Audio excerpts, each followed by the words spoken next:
I had no idea the British press was so bigoted. This one's wife. I'm not paying taxes. Hello, I'm H.G. Tudor.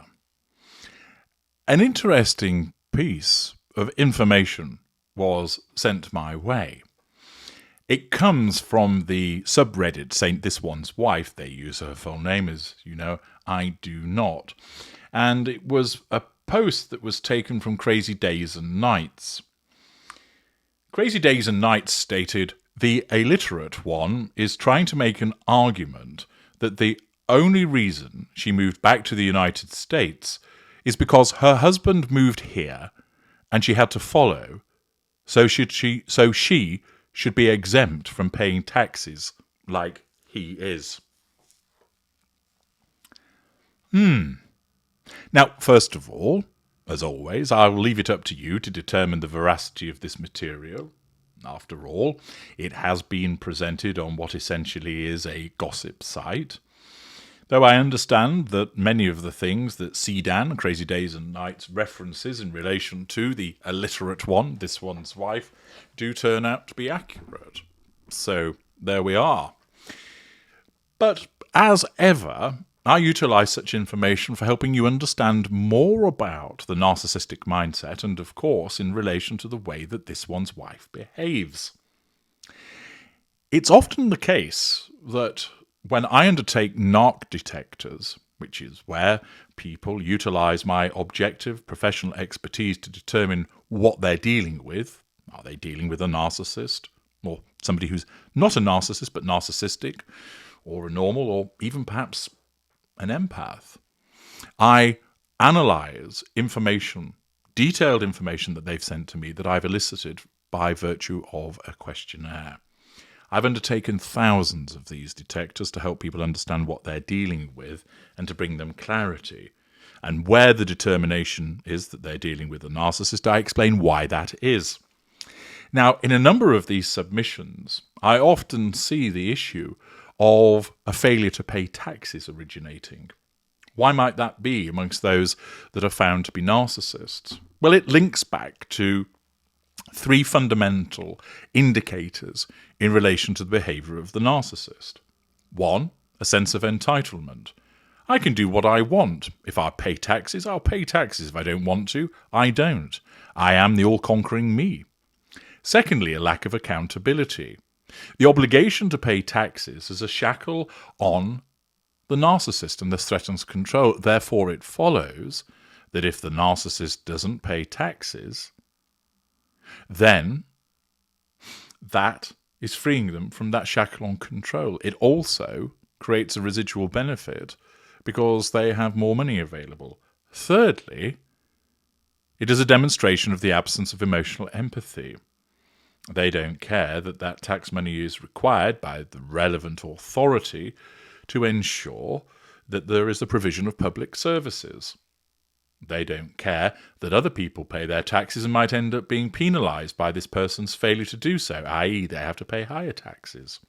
Or that cuts to public services take place because of defaulting taxpayers. Naturally, these individuals find themselves being pursued by the relevant tax authority, but that doesn't even mean that they're necessarily going to pay up. Thus, it is a relatively frequent matter that appears in the behaviour of narcissists, which is to be delinquent in relation to the payment of taxes. Now, there is no clear evidence at all that this one's wife has failed to pay taxes, but it wouldn't be a surprise to learn that she's trying to construct an argument that she shouldn't have to pay the taxes. After all, her mindset would be she doesn't want to, because that is a subconscious threat to her control. It also takes a big chunk out of her residual benefit, which is money. And as a somatic narcissist, as I've explained to you before, you know that money is very important to her. Furthermore, money enables her to do more of the prime aims. It allows her to pay for more of the PR puff pieces for the purposes of asserting control and nullifying threats to control. It pays for residual benefits like security. It enables her to have the shiny things which she can triangulate people with. It enables her to pay the wages of the staff that run around, making her feel important and taking up the slack as a consequence of her laziness. Therefore, having money, and having more money because she doesn't pay tax, is important to her. Therefore, it's entirely credible that a narcissist such as her would try to argue that she ought not to pay taxes. I'm not quite sure of the validity of the actual argument that she's running, if it's accurate, which is to suggest that the only reason she moved back to the United States is because her husband moved here. That certainly doesn't sit with the facts.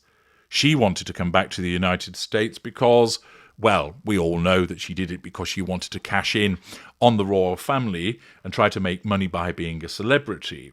She portrayed it as seeking financial independence and essentially wanting to get away from a racist royal family and an awful country in the United Kingdom, which apparently is populated with swivel-eyed, foam-flecked bigots that will call you horrible names because of your skin colour at the drop of a hat. It's also not clear if Harry is exempt from paying taxes. I don't see any reason why he ought not to be paying tax. Perhaps originally it would be argued that his domicile for tax is the United Kingdom, and because there is a tax treaty between the United Kingdom and the United States, so he doesn't get doubly taxed, that he's paying tax in the UK and not the United States. It wouldn't surprise me if the not-too-bright this one's wife then thinks, well, he's not paying tax in the United States, so I shouldn't either. Not realising that were he not paying tax in the United Kingdom, he suffers a tax payment there, that he would be paying tax in the United States. I don't know, and if there are some tax accountants out there who are in the know, I wouldn't think that there's something that exempts Harry from paying tax in the United States other than demonstrating that he has suffered a tax liability in another jurisdiction.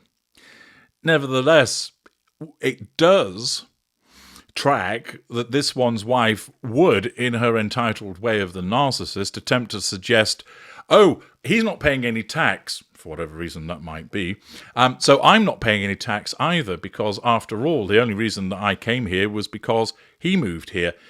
A further revision of history, which is generated by her narcissism, because, as I mentioned earlier, she was the one that took the lead to go to the United States via Canada.